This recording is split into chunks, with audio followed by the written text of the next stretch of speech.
Beleza, pessoal? Então vamos continuar aqui o nosso curso de sólidos, né? Nós estamos no capítulo 7, falando sobre o teorema de Bloch, né? E na aula anterior a gente concluiu a primeira prova do teorema de Bloch, tá? E já dá pra gente, que foi essa aqui, a gente provou então que a função de onda dos estados eletrônicos submetidos ao potencial periódico tem essa propriedade de periodicidade, ou seja, se eu desloco a função de onda de um dos sítios da rede para um outro sítio da rede, o que acontece é que a função de onda muda de fase. A gente poderia dizer, né? Sim, mas será que isso era esperado, né? Já que eu tenho um problema que tem uma certa simetria, ou seja, se eu estou em torno de um determinado ponto da rede, se eu mudar para um outro, como o potencial é periódico, eu não vou ter uma situação similar. Essa fase adicional da função de onda faz alguma diferença? Não. Na mecânica quântica a gente sabe que essa fase ela não produz nenhuma diferença importante nas propriedades físicas, mesmo porque todos os valores médios envolvem a função de onda ao quadrado, né? E então essa fase aqui, que é uma fase de módulo unitário, ela não vai contribuir, né? Muito bem, mas então a gente pode então juntar esses novos, essa função de onda, né, que seria a função de onda de Bloch, que tem essa propriedade de periodicidade, a gente pode juntar com as condições de contorno de Born-von Karman generalizadas, que a gente discutiu no capítulo 2, né? E aí a gente vai descobrir algumas propriedades interessantes sobre esses vetores, sobre as componentes, né, do vetor de onda K. Porque, veja, até aqui a gente diz o quê?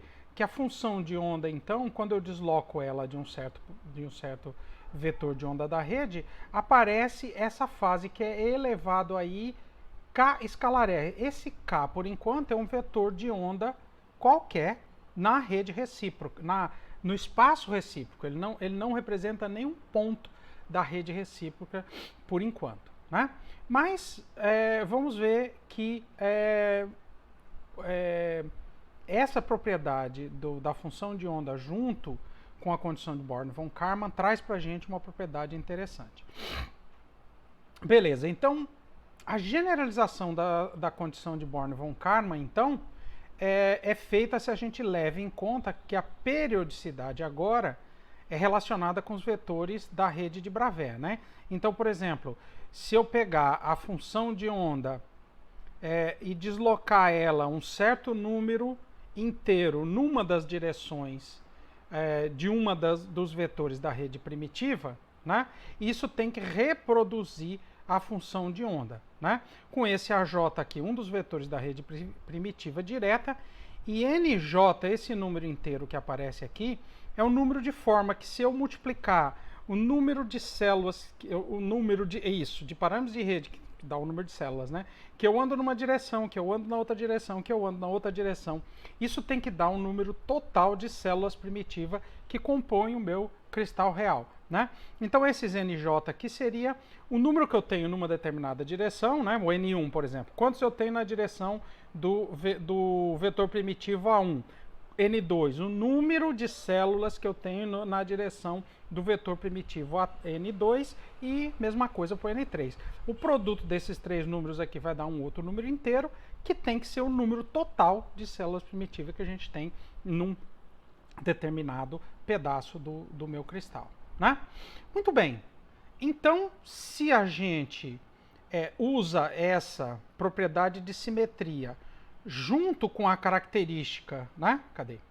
Junto com esta propriedade da função de onda de Bloch, ou seja, se eu desloco por um certo vetor da rede direta, a função de onda aparece essa fase, mas o que eu estou fazendo aqui é exatamente nesse trecho aqui, é deslocar a função de onda de um vetor da rede direta, né? Só que é um vetor na direção do AJ, né? Então, por exemplo, a gente pega aqui, né?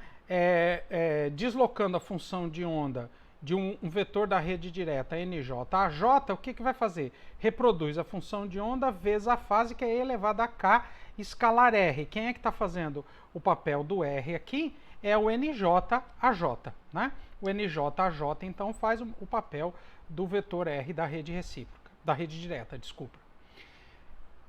Muito bem. Se agora, então vai aparecer aqui um K escalar NJ-AJ. N é um número inteiro, né? Então vai ficar K escalar AJ.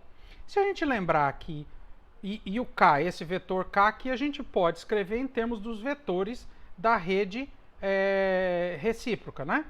Onde o K1, K2, K3 são números reais quaisquer, né? Agora, se eu lembrar dessa propriedade aqui, o único produto que vai sobrar aqui, se eu pego, por exemplo, se aqui for o A1, só vai sobrar o B1. Se for o A2, só vai sobrar o B2. Se for o B3, só vai sobrar o B3. O A3 só vai sobrar o B3, né? De forma que esse produto escalar aqui é I2π, por causa do delta IJ, né? Essa propriedade que o BI escalar IJ é 2π delta de J. Então só vai sobreviver aqui a componente KJ vezes BJ escalar AJ, que dá 2π, né? Que vai dar 2π, os outros são zero. Então eu vou ficar com E elevado a I 2π KJ NJ psi de R. Agora, a função de... essa aqui é a condição de Born-von Karman, né? Então, se eu andar do começo do cristal até o fim do cristal numa direção, a ideia é que eu reproduza a função de onda do estado inicial. Então, para que isso aqui seja verdade, ou seja, para que a condição de Born-von Karman seja verdadeiro, essa exponencial aqui tem que ser igual a 1. Né? Ou seja, o produto KJ-NJ tem que ser um número inteiro, porque eu já tenho aqui I2π, né? Se o produto KJ-NJ for um número inteiro, então tudo bem, né? Eu vou ter E elevado a I, um número inteiro, vezes 2π, que vai dar 1, né? Portanto, a gente descobriu uma propriedade importante aqui de quem são esses KJs. Esses KJs, então, vão ser números inteiros, vão ser frações, então, do número de células unitárias que eu ando em cada uma das direções do cristal, né? Então, isso aqui me diz que é uma das soluções possíveis, são todas as frações, né? KJ, então, qualquer número inteiro dividido por NJ seriam soluções, então, para os estados de Bloch, que também obedecem às condições de contorno periódica. Então, quem seriam os nossos vetores K que atendem tanto à periodicidade de Bloch quanto às condições de contorno de Born-von Karman? São vetores formados por as componentes B1, B2 e B3, onde esse número aqui é um número inteiro dividido por NJ, ou seja, é um número inteiro qualquer dividido por um outro número inteiro que é fixo, que é o número de células numa direção. Beleza. Bom, então, será que é um número inteiro? Não, porque, por exemplo, eu posso ter o número de células unitárias que eu tenho num cristal real pode ser muito grande, né? Da ordem de 10 a 23. Então, eu posso ter 1 sobre 10 a 23, e assim por diante, né? Muito bem. Vamos explorar um pouquinho mais essa ideia, né? Da mesma forma que a gente fez lá no capítulo 2, quando a gente analisou como é que eram os estados, a quantidade de estados que eu tinha, né? Vamos calcular qual é o volume no espaço recíproco ocupado por cada valor permitido para o vetor de onda K. Então, esse aqui é aquela ideia, do delta K. Então, veja que esse K, o K aqui, ele vai ser, na verdade, conjunto... o K vão ser vetores discretos, né? Porque é um número inteiro dividido por NJ numa direção. Então, o próximo vai, por exemplo, se o MJ for 1, o próximo seria 2, né? E depois 3. Então, seria 1 sobre NJ, depois 2 sobre NJ, depois 3 sobre... né? Isso para cada uma das 3 direções, né? Então, vamos ver qual é o volume que cada ponto, então, do espaço K ocupa, né? Para isso, nós vamos usar uma ideia que a gente usou lá no capítulo 2, né? Então, eu vou desenhar aqui o espaço recíproco, né? Usando essa relação, em que aqui é múltiplos de 1 sobre N1, 1 sobre N2, 1 sobre N3, né? Então, na direção K1 aqui, a distância de um ponto para outro é 1 sobre N1. Aqui está um cubo, mas isso aqui não necessariamente seria um cubo, né? Vai ser um cubo se N1, N2 e N3 forem iguais. Mas isso então vai ser um paralelepípedo, né? Vai depender das dimensões. O fato é que a distância entre dois pontos ao longo do eixo K1 é 1 sobre N1. A distância entre dois pontos consecutivos ao longo do eixo K2 é 1 sobre N2. E mesma coisa no eixo K3, 1 sobre N3, porque ele vai por passos, né? Lembrando que isso aqui são números inteiros, então eu ando um passo de 1 sobre N1 na direção K1, 1 sobre N2 na direção K2 ou 1 sobre N3 na direção K3. Então isso aqui define um volumezinho e a gente já viu que esse paralelepípedo, aqui está desenhado um cubo, porque lá no capítulo 2 era a mesma direção, era 2π sobre L, né? Em todas as direções, né? Nesse paralelepípedo aqui a gente já viu que eu tenho um ponto da rede recíproca dentro desse volume, né? Tá certo? Então, qual é o volume desse paralelepípedo, né? Então a gente usa a propriedade do produto misto, né? Que é esse vetor nessa direção, o produto escalar com esse vetor, produto vetorial com esse, dá o volume do objeto. Então, se eu tenho três vetores quaisquer, né? O produto misto define o volume do sólido geométrico, que é fechado, né, por esses três vetores, né? Seja lá quaisquer vetores. Então, B1 sobre N1, B2 sobre N2, B3 sobre N3 vai dar para a gente, né, que seria um vetor 1 sobre N1 na direção B1, 1 sobre N2 na direção B2 e assim por diante. Esse produto misto aqui, então, dá o volume, o ΔK, que seria o volume por ponto de espaço. Ou se eu lembrar que N1, N2, N3 é N, o número total de células unitárias que constitui o meu cristal real, então isso aqui é 1 sobre N1, B1, escalar B2, vetor B3. Né? Como só temos um ponto nesse volume, então esse volume que a gente obtém aqui é o volume por ponto do espaço de fase. Né? Mas, se a gente lembrar, quem é B1 escalar B2 vetor B3? É o volume da célula primitiva do espaço recíproco, né?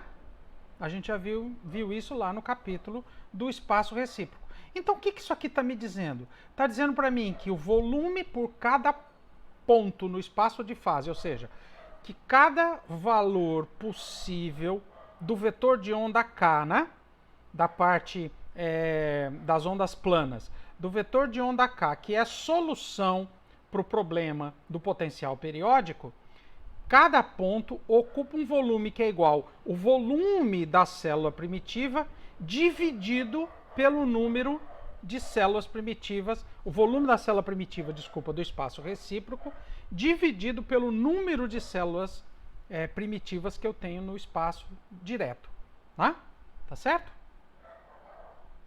Pronto, que é isso aqui, né? O volume repetindo para cá. Então, veja só, qual é a consequência disso aqui? O número de vetores de onda permitidos é igual ao número de sítios na rede cristalina. Né? Então, eu vou precisar... se eu tenho N vetores, se eu tenho N células unitárias, o volume total que eu vou usar, então, é N multiplicando isso aqui. Então, eu vou usar N vezes ΔK, né? Então, o número de vetores de onda permitidos é igual ao número de sítios da rede cristalina.